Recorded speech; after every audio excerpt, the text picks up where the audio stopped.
So I've always said if you spend 13 minutes a year on economics, you've wasted 10 minutes.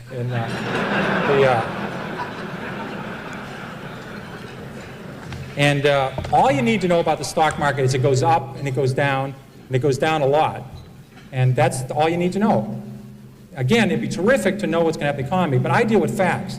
If inventories are going up, if copper prices are going down, if room occupancy is going the wrong way, if people building too many hotels, I look at freight car loadings when I own railroad stocks. I deal with facts. I don't deal with people tell me something's going to happen in the future. You might as well call the psychic hotline for that stuff. I think you have a better average.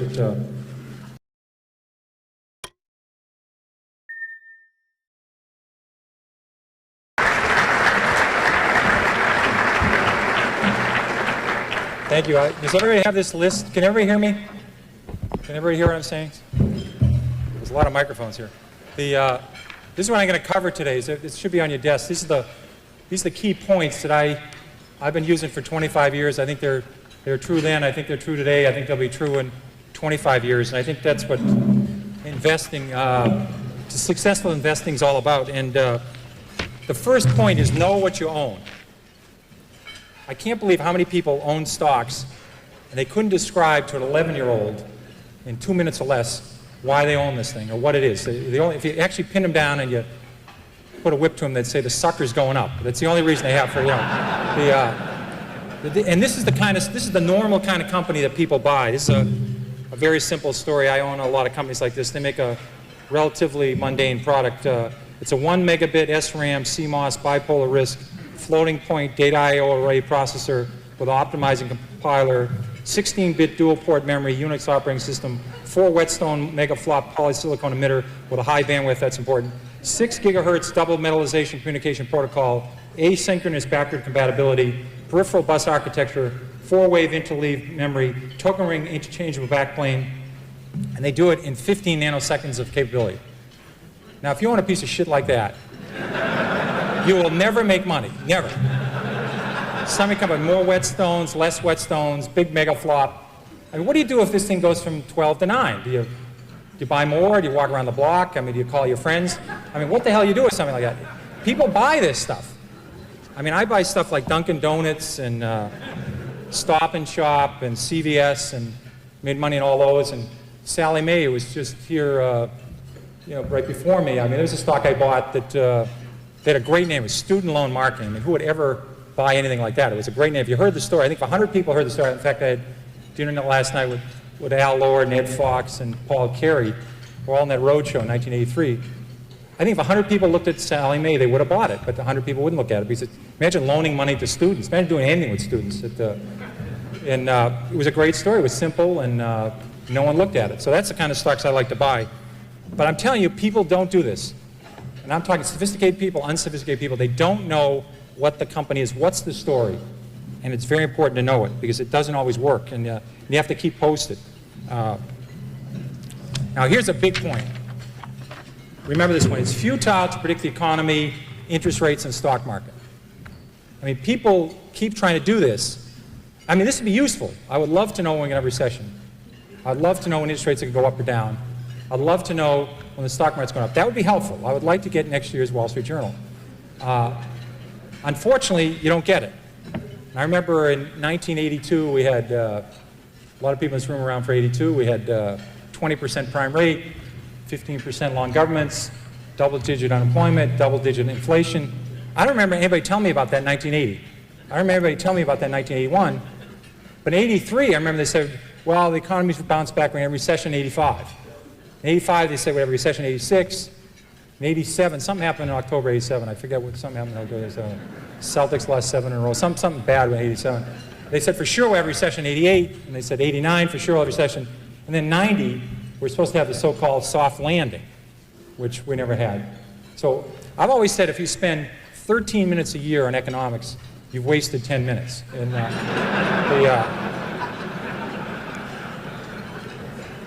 And all you need to know about the stock market is it goes up and it goes down, and it goes down a lot. And that's all you need to know. Again, it'd be terrific to know what's going to happen in the economy, but I deal with facts. If inventories are going up, if copper prices are going down, if room occupancy is going the wrong way, if people building too many hotels, I look at freight car loadings when I own railroad stocks. I deal with facts. I don't deal with people tell me something's going to happen in the future. You might as well call the psychic hotline for that stuff. I think you have a better average. You got plenty of time. This is true of Sally Mae, it's true of Dunkin' Donuts, it's true of Stop and Shop. People are so insistent, I'm that way too. I have to fight it. They have to buy a stock, let's see, it's now 501. I haven't found a stock yet today. I got to find a stock before sunset. You could buy Walmart 10 years after Walmart went public. Let's say you're a very careful investor. You waited. You said, I don't know if this company can make it. You waited for Walmart to roll it out. You could buy Walmart 10 years after they went public and made 30 times your money. 30 times your money. 10 years after they went public, they're only in 15% of the United States. 1.5. They hadn't saturated the 1.5. You could say, well, why can't they go to 17? Why can't they go to 19? I mean, why don't I take a leap of faith here? Why can't they go to 26? All they did for the next 3 decades was roll it out. You could buy Walmart. If the day they went public, you bought it, you would have made 500 times your money. If you waited 10 years in Walmart, you made 30 times your money. You got plenty of time in this business. Now, what I'd like to talk about is what I call the 10 most dangerous things people say about stocks. Here's a good one. If it's gone down this much already, it can't go any lower. I remember when Polaroid went from 140 to about 107, and people said, if you ever get Polaroid under 100, you've got to buy it. You just back up the truck, buy the stock. Stock you get to 110, then rally, fall 103, you go 112, go 105. They said, gets under 100, buy Polaroid. Polaroid broke 100, people started buying it, and within 9 months, the stock was 18. I saw the same thing with Avon Products.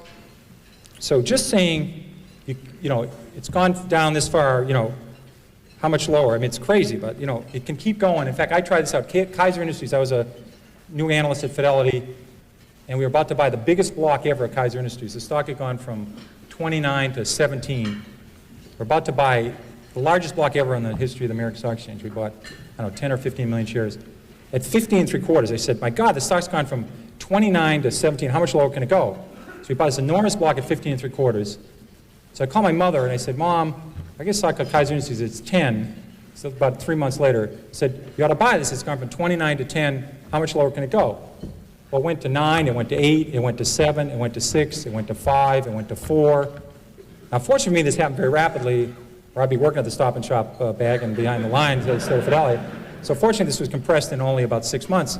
So I had to go to the fund manager and say, I was a little bit early on this at 15 3/4, but we call this premature in the business.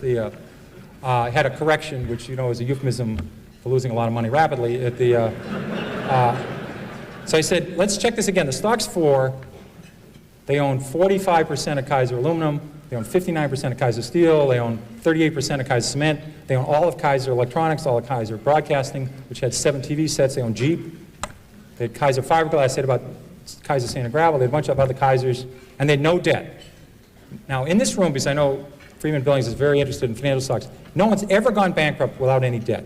Now, that would take I think you have to give some kind of distinguished service award to somebody who did that. But they had no debt.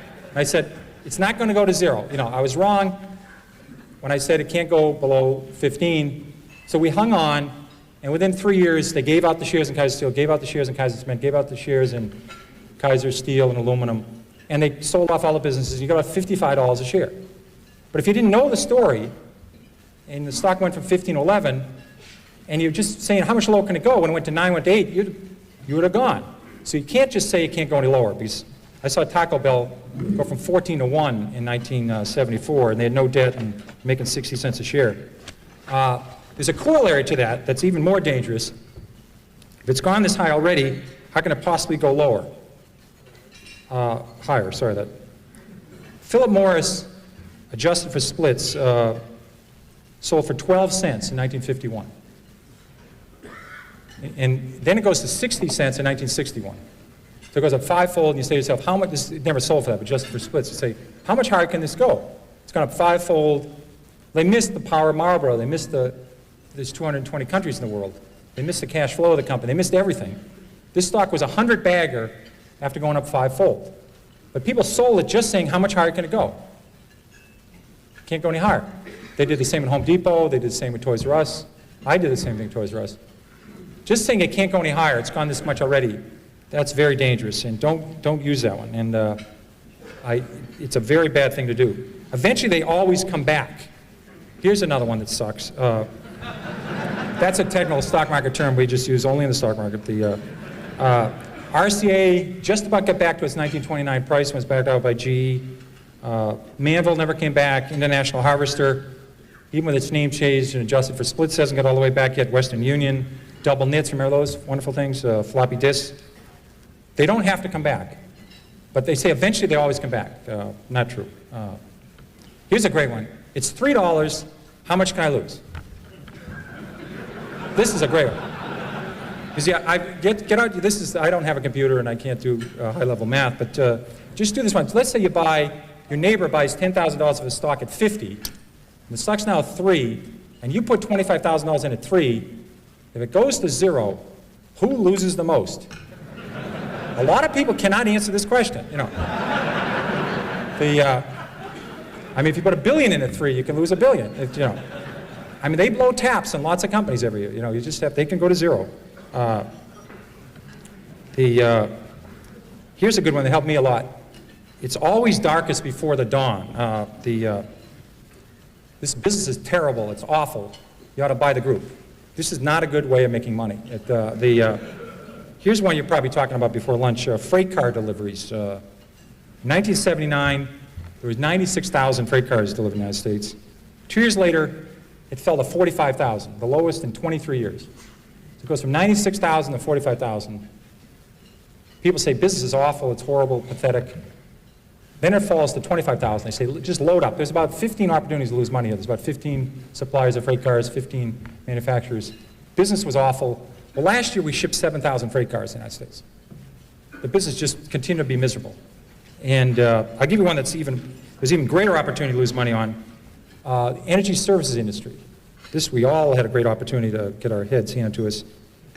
In 1982, there was 11,000 of those oil rigs drilling those holes all over Oklahoma and Texas and Colorado. We used to have the rig count every week. And the rig count fell from 11,000 in 82 to 6,000 in 83. Then it fell a little bit lower in 84. And there's hundreds and hundreds of companies here. Companies that made the muds and did the downhole stuff, the fracturing companies, the well companies, all the measurement companies, the Schlumbergers, the bid companies. Lots of opportunities to lose money here. There's an equal opportunity here for serious losses. And the people said, listen, the business is terrible, let's buy these groups. Well, the rig count was only 1,000 3 years ago.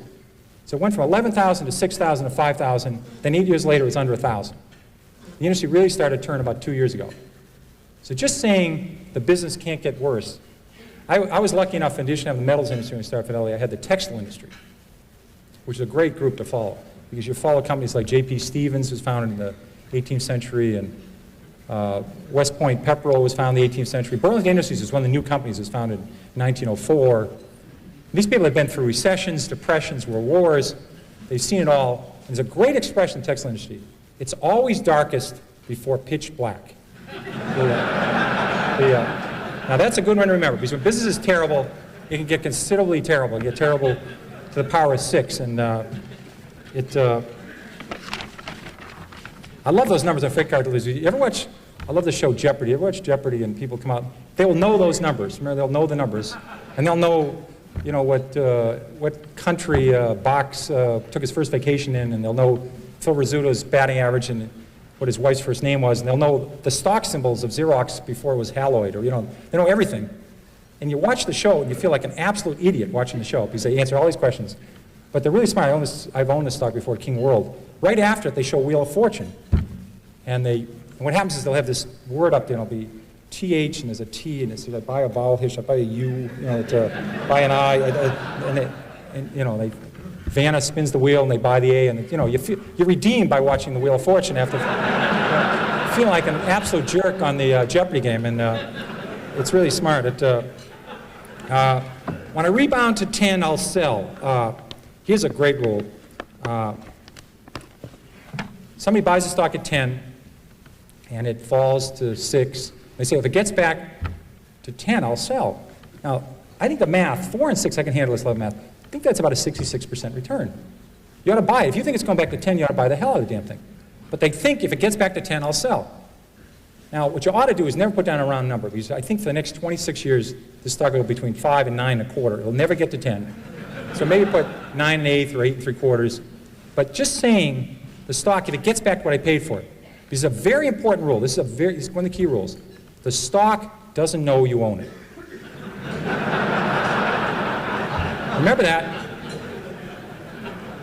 You could be a miserable person. You could have, never helped anybody, never done anything right, had 67 spouses, never done anything right. If you own Coca-Cola the last 50 years, it's gone up 300-fold. You could be the greatest human in the world, help Special Olympics, help the mentally challenged, help poor people, help AIDS people. If you own Bethlehem Steel, it's lower than it was 30 years ago. It's not your fault. Don't take this personal, But people treat stocks sometimes like a grandchildren or a puppy. I mean, they think the stock knows who you are. It doesn't work that way. What me worry? I own conservative stocks. I don't have to worry. I own conservative stocks. I remember when Con Ed fell 80%, then tripled. Public Service Indiana went down 90%. Gulf States Utilities, Long Island Lighting. This may be an oxymoron. We had Quality Texas Banks that went to zero. We had Quality New England Banks that went to zero. These were companies that have been around for 150 years, 120 years. Saying I own conservative stocks, I don't have to worry. I've seen a lot of people that inherit a stock from somebody. They'll say, my mother said on her deathbed, don't sell the Long Island Lighting. You always wondered, she's going to heaven, or hopefully where she's going to heaven. They talk about a Little League game or a vacation or a game of hearts they had, or imagine talking on your deathbed about Long Island Lighting. And you say, but you get these stories all the time. And I think your mother would have noticed, she wouldn't have sold at 29, but she would have noticed they had this little plant that was about $6 billion over budget, no one wanted it, and wasn't working, and Long Island stopped growing. So maybe she would have turfed it at 22 or got out at 18, she wouldn't have let it go to 4. So just because you inherit some stock and it's so-called conservative, like Eastman Kodak fell 75%, IBM fell 75%, don't tell anybody you own a conservative stock. Companies are very dynamic. I don't buy that argument. Here's a very dangerous one. Look at all the money I've lost. I didn't buy it. People do this all the time. They say, I didn't own Blockbuster, I didn't own Home Depot, I didn't own Toys R Us. Eric, it was very nice to say some nice things about when I came up here, and Manny has been nice to me. I literally, one of my books listed on 2 pages, in the 13 years I ran Magellan, I listed, I think about 200 stocks, A through L, on the New York Stock Exchange. They went up 10-fold or more that I didn't own while I ran Magellan. I had owned lots of stocks. I listed 200 stocks A through L. I stopped at the letter L, and I didn't own any of these shares. They went up 10-fold or more, and I was able to do okay with Magellan. And people worry all the time about missing Microsoft, missing Western Digital, missing United Airlines. They spend all their time worrying about stocks they miss. You cannot lose money in a stock you don't own. That's a very important, the only way to lose money is buy a stock, have it go down, and sell it. That's the only way. And I swear that people, their spouse has to cut out the newspaper in the morning, cut out the C's, and the person will look at the M's, oh my God, Microsoft's up 3, I was going to buy 1,000 shares of Microsoft, I lost 3,000 of Microsoft last night while I was sleeping, I was going to buy 7,000 shares of National Semiconductor at 10, it's now 17, I just lost $49,000 on National Semiconductor. They do this all the time. They have to cut holes. Thank God Blockbuster finally went away, because that was early in the alphabet. People would always be looking how much they lost on Blockbuster. I missed that one. I'll catch the next one. That usually does not work. Toys R Us, there was a lot of copycats of Toys R Us. There was Child World, there was Lionel, there was copycats of Home Depot. Buying the next of something usually doesn't work. It's very bad. It's like buying on dips. I think it's always better to buy from dips. I always thought it was a better rule than buy on dips. You may have to explain this to some other people. This is another technical term you may have to explain after hours what a dip is. I usually refer to it as plurals, dips. I never heard dip. He's a dip, she's a dip. They usually only the plural tense for it. And it's a gender non-specific. It's usually plural. Dip is never used. Stock has gone up, I must be right. Stock has gone down, I must be wrong. I'm convinced that people do this all the time. They buy stock at 10, they buy a little bit of it, It goes to 13. They now say they don't know anything more about it than they knew when they bought it at 10. They have no idea what this company does, but it's gone to 13. Now they take a second mortgage in their house and buy it at 13. The best thing that could happen for us is to go directly from 10 to 4 for these folks. You know. It's going to go to 4 eventually, but it goes to 13 in the middle. They're convinced now. They bought 100 shares at 10. Now they buy 20,000 at 13. And all the fact is the stock went from 10 to 13 is it went up. The average movement of a stock in the New York Stock Exchange this century, between its high and its low, has been 50%. The average stock in the New York Stock Exchange. That means the stock started the year 20, sometime during the year sold 16, sometime during the year sold at 24, might have finished the year 21, might have finished the year 19. The average range of a stock in the New York Stock Exchange is 50% in 12 months, between its high and its low. So stocks go up and down a lot within a year. And say this stock is going up means you're right, doesn't mean a damn thing. So don't buy off on that one. That is not a good one. Avoid long shots. These are the companies that, we have this very technical term for this called whisper stocks. Everybody familiar with whisper stocks? They're great. Somebody call you up and they'll say, hi Peter, how's Carolyn? How's Beth doing? How's Annie? How's Mary? Have you played any golf? And then they'll say, I want to talk to you about international blivet. And the next, they'll get one of those, they'll get a shorter term in those places where they have Nordic tracks and they put them away and they don't have to make big rocks into small rocks. They just watch movies and they have Nordic tracks, but they will not get these people if they whisper into the phone. And these are always these long shots. You know, these are the stocks that are going to grow hair and make your kid have better spelling and your breath's going to improve and you won't have to iron your pants. I mean, it's one of those stocks and they always do everything for you. But they're missing, they don't have any sales yet. You know, that's the missing element to the story. The story is sensational. There's no profits here, no sales yet, but my God, if this works, it's going to be the next Xerox, you know, and it's going to help Murr and space and everything. It's a very, very good deal. Now, this is not a long shot. This is a no shot. You have to separate these out. I've tried 30 of these. I have never broken even on a long shot. Never. I've made 25, 30 times my money on some stocks. I never thought about Sallie Mae or MBIA or Fannie Mae or some of the banks or Stop and Shop. I'd make 20 times the money, 30 times the money. I had no idea. I thought the stocks were going north. I had no idea. You look back 10 years later, you say, my God, I made a lot of money in this thing. The ones I went into thinking I could make 4 times my money, I've never broken even. So don't do the long shot, guys. They don't work. They simply don't work. And again, if a stock's 3 and it has huge potential, write down the story, take the stock symbol. If it's going to 300, it's okay to buy it at 15. Check in later. Check a year later. See if it's still listed. See if it still get a quote on it. See if they still have any earnings yet. But if it's going, write the story down. Some of these work. I haven't heard yet, but maybe they will work. But it's worth tuning in 6 months later. Don't buy it then. Importance of management. Management is the single most important thing in a company. But for an outsider to know great management versus good management versus terrific management versus average management, tough to do. Tough to do. Because you only get an hour at people, sometimes a half an hour. And how do you know what decisions they didn't make? A lot of great companies have been made because the company didn't make an acquisition. They didn't get rid of the division. They don't put in the annual report, we didn't get rid of the tubing division. You know, you don't hear about that. Somebody said, made a brilliant decision, we're going to hold on to that thing, we're going to fix it, and it's doing great. Now, they might be doing great because some management 8 years ago did it right, or some did something right 5 years ago. That person isn't there anymore. Or they didn't make any acquisitions, or they expanded at the right time. So knowing what management, what they can add to it, it's the single most important thing, very hard to measure. I've always said, I'd like to have a company any fool can run, because eventually one will. And you really want to do that. When I bought Toys R Us, they had the formula right.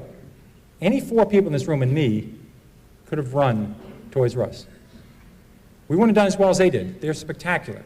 But for the next 15 years, we had no competition, we had a great formula, we could have rolled with it.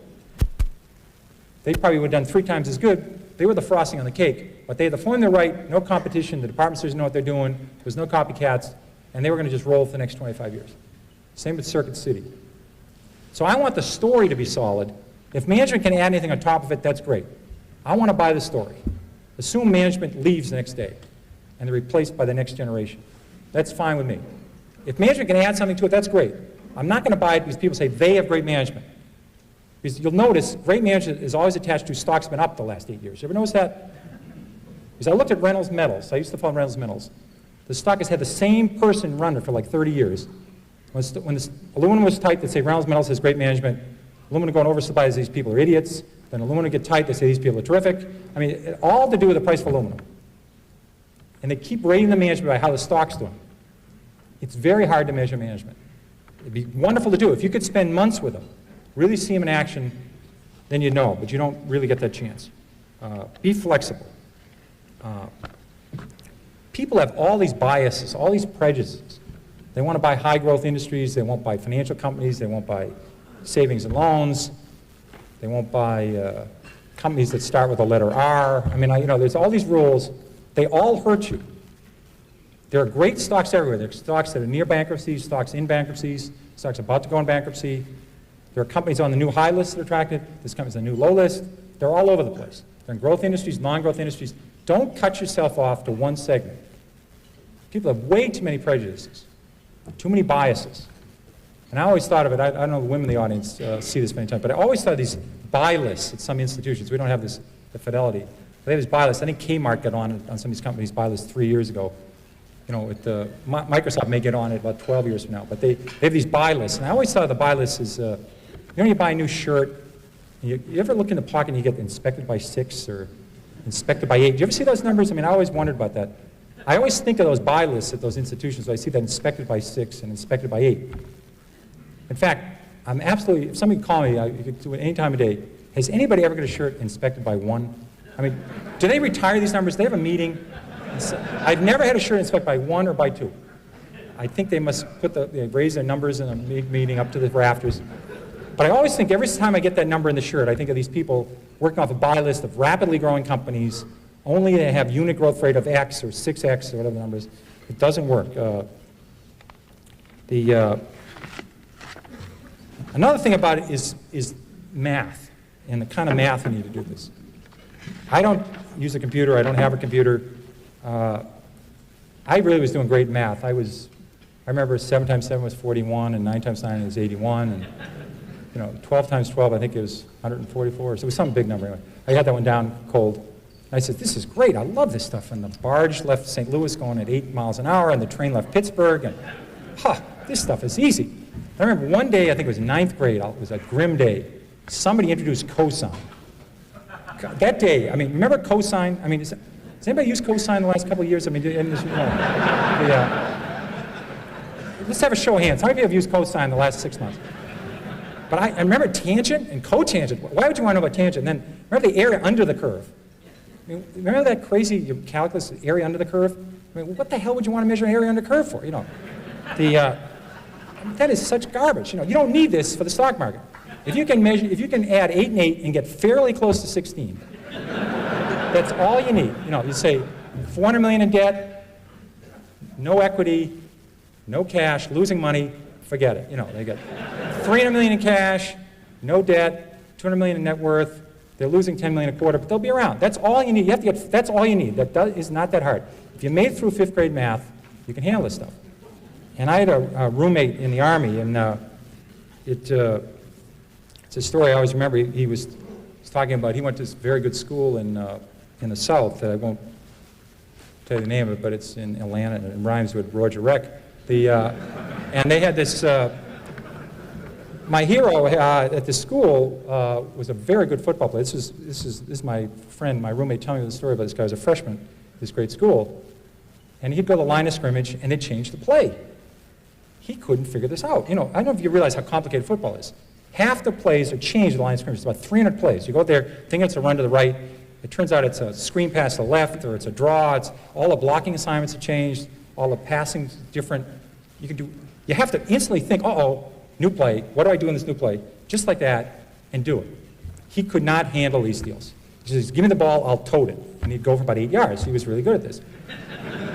Now, this is not why he's my hero. The reason he's my hero, in a classroom about this size, his freshman year, he asked the question, does X always equal 7?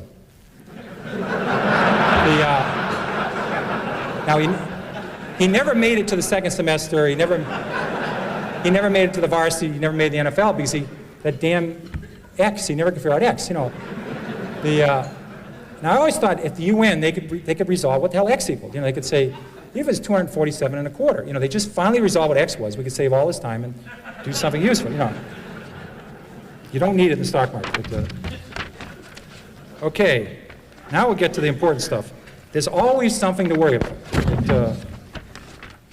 This is the difference. This is what happens in the stock market. Because, see, everybody's got the brain power to do well in the stock market. The question is whether you have the stomach for it. That's the key organ in the body. There's always something to worry about. I went to school, grew up with a kid in the 50s. In the decade of the 50s, there's this big theory that the Depression was caused by a stock market crash. Totally wrong. Less than 1% of Americans owned stocks in '29. We had this big-time recession. In fact, it was a depression.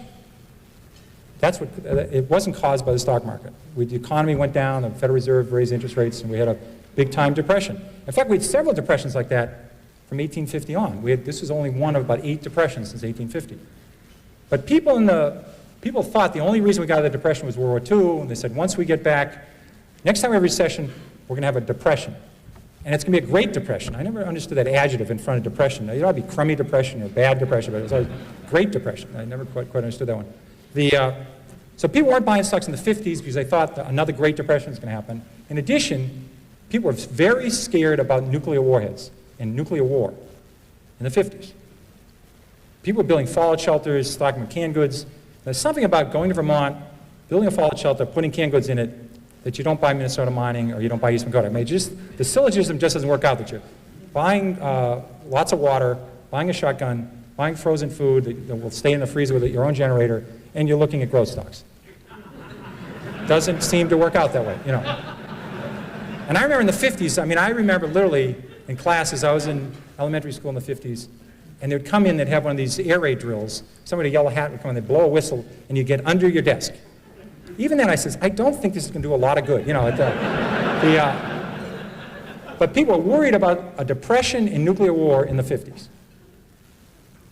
And then, I mean, the warheads, they couldn't do much damage back in the 50s.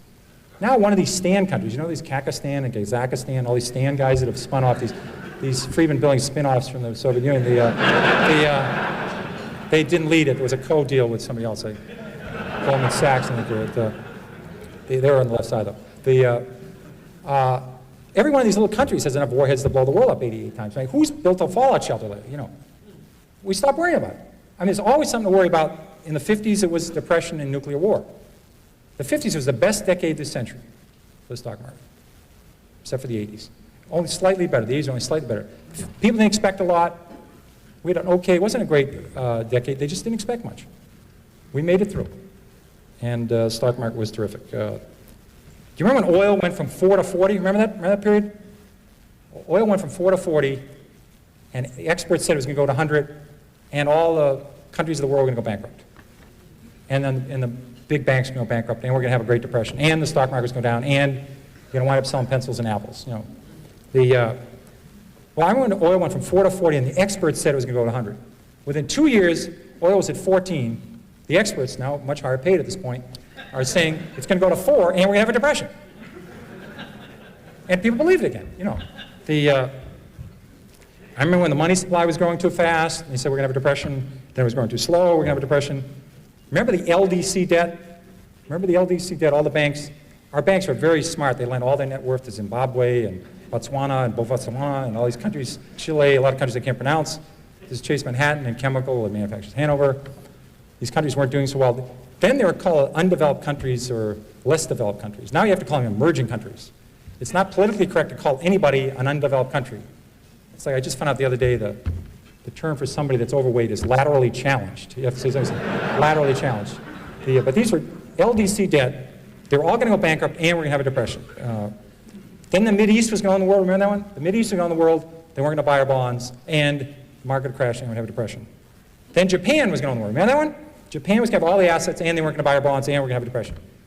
Within 3 years, the Nikkei Dow had gone from 40,000 to 16,000. The banking system was in trouble. And people said Japan was going to collapse, and we're going to have a depression. I mean, people had on their prayer list, at the end of the day, they eliminate crippled children and Mother Teresa. They're praying for Japan. I mean, you know, it's a country with a 15% savings rate. You know, it's some bizarre. You know, commercial real estate, global warming. You know, and I think as the older you get, the more nervous you get about these things. I think it's very valuable. I think while younger people are better investors, is they're not worried. They haven't heard about all these crises, and they're with children. I think if you don't have any kids, you got to rent some kids for the weekend. You know, get a 7-year-old and ask him if he knows about the money supply, you know, how fast it's growing. Ask him if he knows about the shape of the yield curve is the wrong shape of the yield curve. Or that we're 48.3 months into the economic recovery and the average recovery lasts 52.3 months. You know, ask an 8-year-old if they know about that. 8-year-olds have a very high expectation about the next 20 years. That's what you need to do. The more you get away from 8-year-olds, the more you get away from 11-year-olds, the more you start reading these crazy things you read over the weekend. In fact, from 1955 to 1985, the stock market went up a grand total of 1,000 points, but it was down 800 on Mondays. So it was therefore up 1,800 on non-Mondays. It wasn't an accident. The stock market went down. October the 19th, 87 was a Monday. People over the weekend become economists and portfolio strategists. You know, I mean, they're a bull if they take their lunch on the way to work. You know, in fact, I knew very well the market was going to go down in October of 1987. Dave Elson remembers that. It was my first vacation I was going to take in 6 years. And we decided to go to Ireland, and we stayed at all these little cottages and play golf. And I left on Thursday after the close of trade. The market was down 55 points, which wasn't a good start, but it was down 55 points. And we got over there, and because of the time zone, we were able to do what we wanted to do and get down to Cork, and called in. The market was down about 118. And I said to Carolyn, if the market goes down on Monday, we better go back. But we're already here, so I'll just stay for the weekend. So as you know, the market went down 508 on Monday, so I flew home. Because my fund had gone, I think, from 13 billion to 9 billion in 2 working days, and it was the trend here is not positive. Like I could do something about it, you know. But there's time when they called, they wanted to say, well, what's Lynch doing right now? Well, he's on the 10th hole. He's even part of the front 9, but you know, he's in a trap right now. This could be a double bogey. This could be a quadruple bogey right here. Could blow the entire front 9 right here. You know, this is not what they wanted to hear. You know, so I have no idea when the market's going to go down, and no idea when it's going to go up. I'm totally shocked. The market was 4,000 2.5 years ago. A little while ago, it's 8,000. I had no idea about this. Very surprising to me. But I'll guarantee you the market will be a lot higher in 15 years. It'll be a lot higher in 25 years. What it's going to do in the next 1 or 2 years, I don't have any idea. And if somebody in this room knows about it, they're not telling anybody. Or they're not in this room. They're down in Palm Springs somewhere. You know, they've made $1 billion. Or if they know anything about interest rates. Because in interest rates, if you can be right 5 times in a row in 10 grand, you can have $2 billion. There's not that many people with $2 billion. There's a lot of people predicting interest rates. Did you ever think about that one? Just 5 times right in a row in 10 grand, $2 billion. If you write 7 times in a row, you can have the GNP of, you know, the United Kingdom. You know, it's a big number. So I don't worry about that. I know we've had 96 years a century, and the market's fallen 53 times. We've had 53 declines of 10% or more. So 53 declines in 96 years. Once every 2 years, we have a 10% decline. Of the 53 declines, 15 have been 25% or more. So 15 in 96 years, about once every 6 years, the market falls 25% or more. That's what we call a bear market, you know that. And it's going to happen. I don't care when it's going to happen. I would love to know. Obviously, it would be very useful to know when it's going to happen. It doesn't make a difference to me. Corporate profits will be a lot higher 8 years from now, a lot higher 16 years from now, a lot higher 30 years from now. That's what I deal with. I'll be glad to answer your questions. It's been great. Enjoyed it. And I want to start the questions.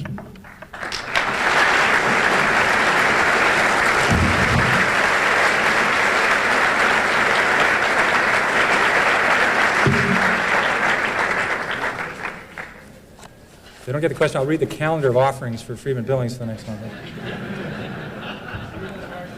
Okay. Do you like international stocks? The question is, I found I was better overseas than I was domestically because there's just less coverage. There's less people following these companies. So I think my big theory, and I think it's valid, if you look at 10 companies, you'll find 1 that's mispriced. If you look at 20, you'll find 2. If you look at 100, you'll find 10. The person that turns over the most rocks wins the game.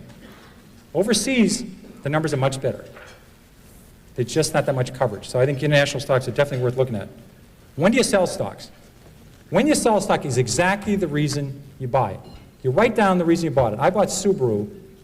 Subaru was a distributor. They didn't actually make the cars. I think it was Fuji Heavy Industries made the cars. They distributed Subarus in the United States. The stock was, I think the stock was 80. It was up from 6 to 80. I was a little late on this, but it didn't bother me, and I should never let that bother you. I didn't let it bother me. They had $40 a share in cash. They had a very low-priced car. It was well-liked. And it did well for about 5 or 6 years, and I think the stock went from 80 to 320. The reason I sold Subaru, thank you. The reason I sold Subaru is Hyundai came in with a low-cost car. Chrysler cut the price of the Omni Horizon. Ford came out with a low-priced car at the end. All of a sudden, the Subaru was no longer unique. If the car's not a buy, the stock's not a buy. That's what you're looking for. The reason you buy a stock, you keep it posted. If the reason changes, you go on to something else. What industries do you like best today and why? No idea. What's your favorite stock investment today? No idea. What I'd rather tell you is there are lots of great stocks out there, and you'll find them. I mean, I could recommend a stock, and 3 months later it could go up or it could go down. But they're great stocks out there. Imagine if you worked, I mean, I worked in the investment business. I missed Franklin. I missed Dreyfus. Franklin went up 300-fold. Dreyfus went up 50-fold. I didn't miss Dreyfus twice. It was my industry. When Dreyfus went in the crash, this is bizarre. Dreyfus went from 50 to 30. In the crash, it fell to 18. They had $17 a share in cash and no debt. It was selling for 1. I did that math very rapidly. And the week of the crash, they were like 90% money market assets and bonds. Their assets didn't go down the week of the crash. The stock went from 50 to 18 with $17 a share in cash. So I paid attention to my own industry. Imagine you'd been in the retailing industry. You would have seen Home Depot. You would have seen Circuit City. You would have seen all these great companies. These people are buying biotechnology stuff. It's crazy. Do you believe the S&P 500 market is expensive? Yes. Which industries look the most attractive now? I would say, if you look at the secondary stocks, we've had 3,000 companies come public the last 4 years. That's 2 a business day, 3,000 companies. 1/3 of them are lower than the price they came public at. Some of these are not great companies, but some are good companies, and they had a glitch, and no one cares about them. So it's the secondary companies, to me, is the research list. That's where I'd be looking today. Let's see. If you believe you should not own what you own, please discuss the pros and cons of concentrating your investments versus diversification. Okay, very good question.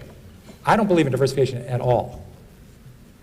I would own 1 stock if I could find 1 great stock.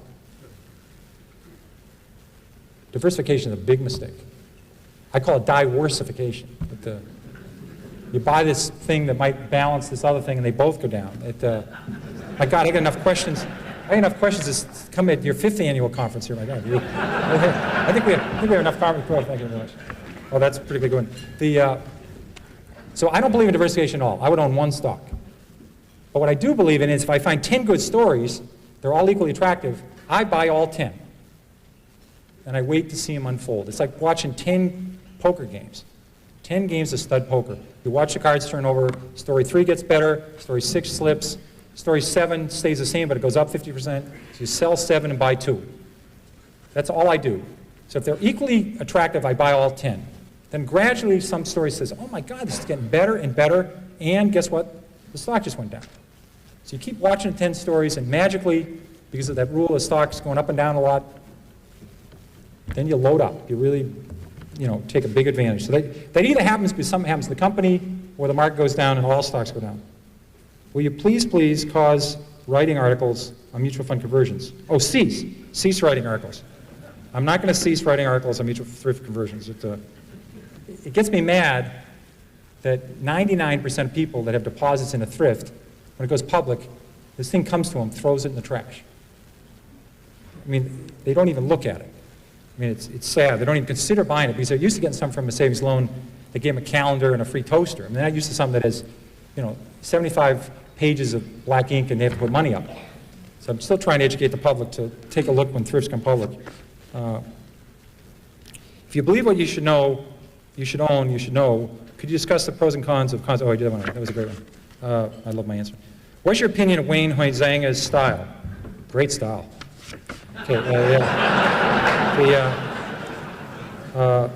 Statistics show women control most of the money in the U.S. Where are they at this moment? No, no. There's some male that's trying to find these rich women. Where are they at this lunch?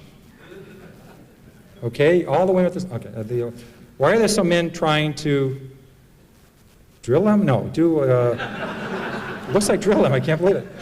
Oh, tell them what to do. Okay. Don't know. I've got 3 daughters. We've specialized in that gender, and they're great, and they're bright as hell, and I think they're going to be terrific. So I don't know why there's so many damn men in this room. I think it'll even out over time. It takes a little while to catch up. I remember when Harvard Business School and Wharton had no women in it. Now they're 50%, so it's working the right way. Barton Biggs says we are in a bear market rally. Do you agree? I don't have the freaking idea what rally, schmally. This is bullshit. Total bullshit.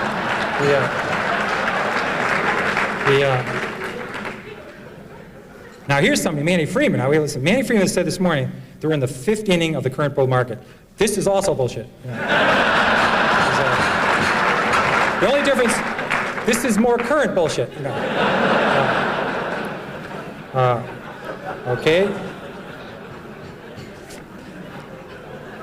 How many banks will there be in 10 years? Okay. We still have 7,500 deposit takers in the United States.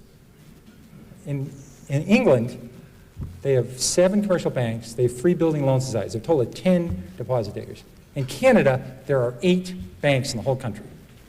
My town, we have over 9 banks. I have a little town of 18,000. We have 9 banks in our town. We have 7,500 deposit takers in the United States. We count credit unions. They all have their own audit, their own advertising jingle, their own software systems, their own board of directors, an unbelievable waste. So how many banks will there be in 10 years? A lot less than there is now. How many thrifts will there be? A lot less. This industry is going to have a serious consolidation. There's an unbelievable redundancy, waste, duplication, and it's going to shrink. And it works. Now these stocks are up. They use paper. It doesn't cost anything to do it. Okay, that's it. I appreciate it very much. Thank you.